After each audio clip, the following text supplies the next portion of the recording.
No tak počkať. To mi musíš teraz vysvetliť. Ha, jasné. Takže, niekto si povie, ty si čo povieš? Že si čo? Pekný? Škaredý? Tučný? Chudý?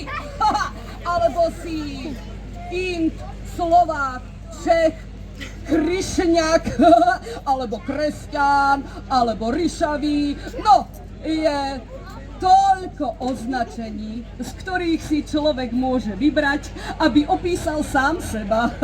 Keď sa ho niekto opýta, kto si?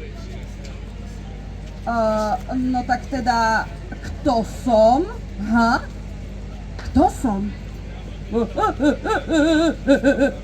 Ty si večná duša ukrytá v hmotnom tele. A to čo si teraz povedal? Čo? Ja? Ja som nepovedal nič.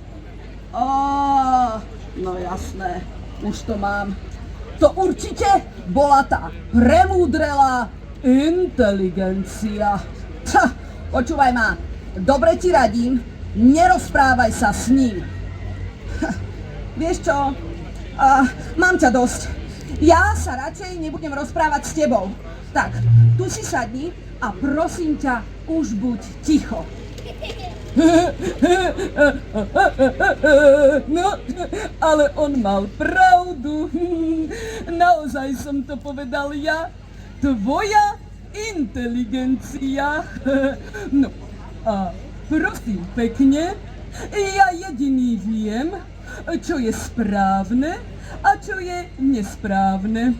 A mojou úlohou je ešte ovládať myseľ a zmysly, ktoré vedú živú bytosť na jej ceste životom.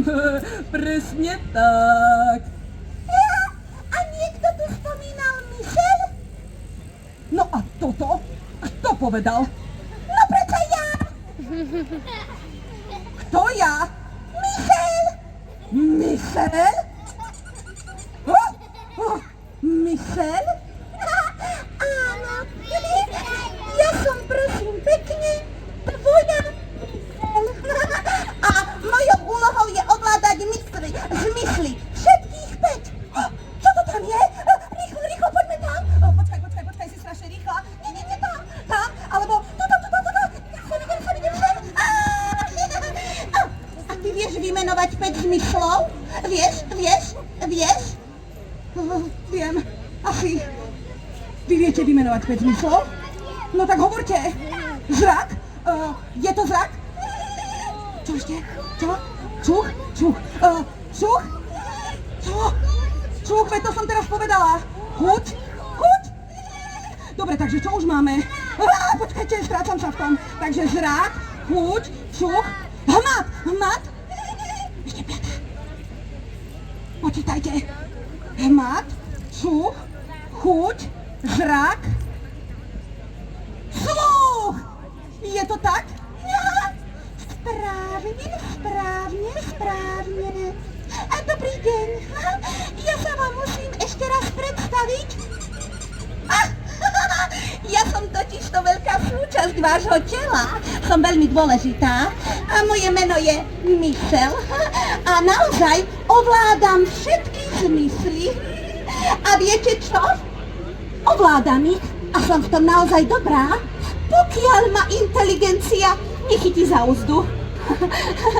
Vtedy sa viem nahnevať.